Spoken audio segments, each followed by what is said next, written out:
नमस्कार मित्रों, महाभारत काल अर्थात द्वापर युग में हनुमान जी की उपस्थिति और उनके पराक्रम का वर्णन मिलता है।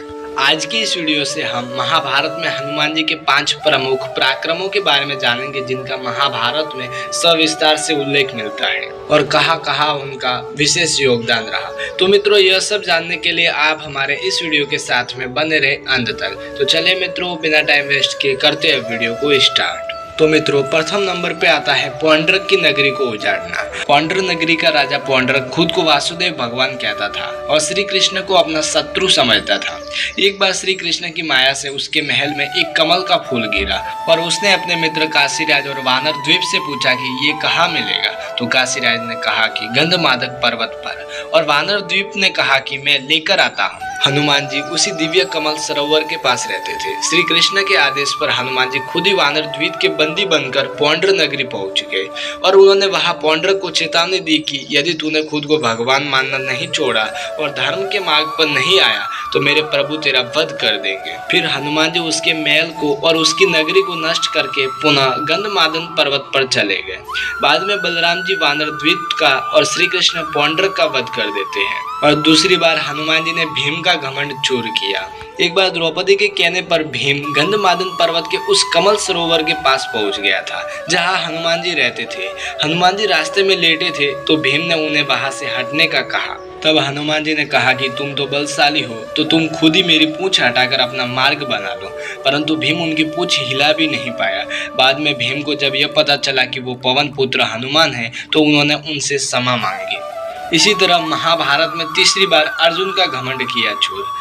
एक बार अर्जुन को नदी पार करनी थी तो उसने अपनी धनुर्विद्या से बाणों का एक सेतु बनाया और रथ सहित नदी पार की। नदी पार करने के पश्चात उनकी भेंट हनुमान जी से हुई और अर्जुन ने हनुमान जी से कहा कि भगवान राम यदि इतने ही बड़े धनुर्धारी थे तो मेरे जैसे बाणों का पुल बना सकते थे। तब हनुमान जी ने कहा कि उस काल में मुझसे भी शक्तिशाली वानर होते थे।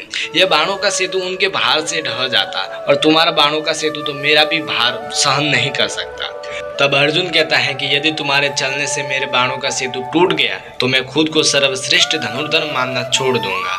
तब हनुमान जी उस सेतु पर अपना एक ही पग रखते हैं कि तभी सेतु टूट जाता है। और महाभारत में चौथी बार बलराम जी के घमंड को चूर किया था।